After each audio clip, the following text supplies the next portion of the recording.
Assalamualaikum warahmatullahi wabarakatuh. Saya Dwi Agustina, CGP Angkatan 11 Kabupaten Kulon Progo dari SMK Negeri 2 Pengasih.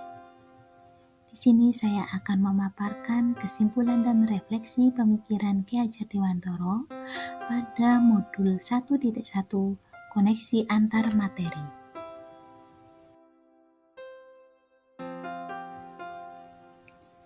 Kesimpulan inti dari pemikiran Ki Hajar Dewantoro. 1. Menuntun. Guru menuntun kodrat anak untuk mencapai keselamatan dan kebahagiaan dengan cara meneladani, membersamai, dan memberikan dorongan. 2. Kodrat anak. Kodrat anak adalah merdeka dan bermain. Merdeka dalam pendidikan diartikan sebagai kemandirian. Dalam menuntun kodrat anak, guru harus mempertimbangkan kodrat zaman dan kondisi sosio-kultural lingkungannya. 3. Anak bukan tabula rasa. Anak ketika lahir bukanlah sebuah kertas kosong, namun sudah memiliki keunikan masing-masing yang masih sama. Pendidikan menuntun anak untuk menempelkan garis samar agar dapat memperbaiki lakunya menjadi manusia seutuhnya. 4. Pendidikan berpihak atau berhamba pada murid. Pendidik dengan niat ikhlas memberikan kesempatan pada siswa untuk mengembangkan diri secara maksimal, menghargai dan memahami siswa dan keunikannya masing-masing, juga memahami latar belakang sosial budaya siswa. 5. Belajar budi pekerti. Budi pekerti merupakan perpaduan antara cipta rasa karsa sehingga menghasilkan tenaga atau semangat. Pendidik perlu menuntun dan mendampingi tumbuhnya kecakapan budi pekerti anak sebagai bekal hidup bermasyarakat. 6. Pendidik sebagai petani atau tukang kebun kehidupan. Anak diibaratkan sebagai benih yang ditanam petani. Di sini, pendidik harus memahami karakteristik anak, kemudian memilih strategi yang dapat dilakukan untuk menuntun anak supaya dapat tumbuh sesuai dengan kodratnya. Apa yang saya percaya tentang murid dan pembelajaran di kelas sebelum saya mempelajari modul 1.1? Sebelum mempelajari modul ini, yang saya percaya tentang murid dan pembelajaran di kelas adalah 1. Murid sebagai objek pembelajaran, sehingga pembelajaran terkadang masih berpusat pada guru.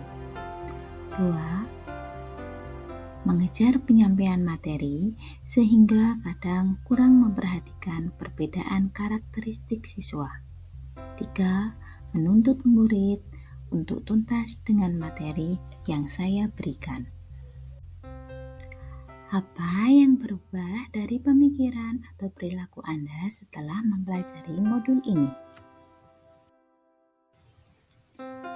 Yang berubah dari pemikiran atau perilaku saya setelah mempelajari modul ini adalah 1. Murid adalah subjek pembelajaran, bukan objek pembelajaran, sehingga pembelajaran harus berpusat pada murid.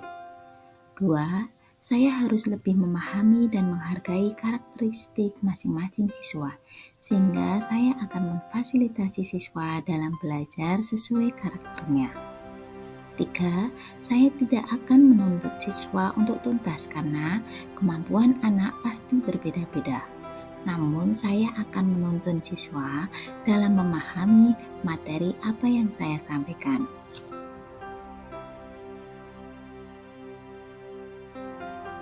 Apa yang dapat segera Anda terapkan lebih baik agar kelas Anda mencerminkan pemikiran Ki Hajar Dewantoro? Yang dapat segera saya terapkan dalam pembelajaran di kelas atau sekolah adalah merancang pembelajaran yang interaktif, menyenangkan, dan berpusat pada murid dengan memanfaatkan sarana yang ada. Misalnya, menggunakan gadget untuk mengerjakan kuis, diskusi kelompok, dan lain-lain. Saya akan berusaha menanamkan keteladanan bagi murid. Contohnya, saya akan mengikuti upacara bendera maupun apel pagi, rapi dalam berpakaian, berangkat sekolah tepat waktu, dan lain-lain.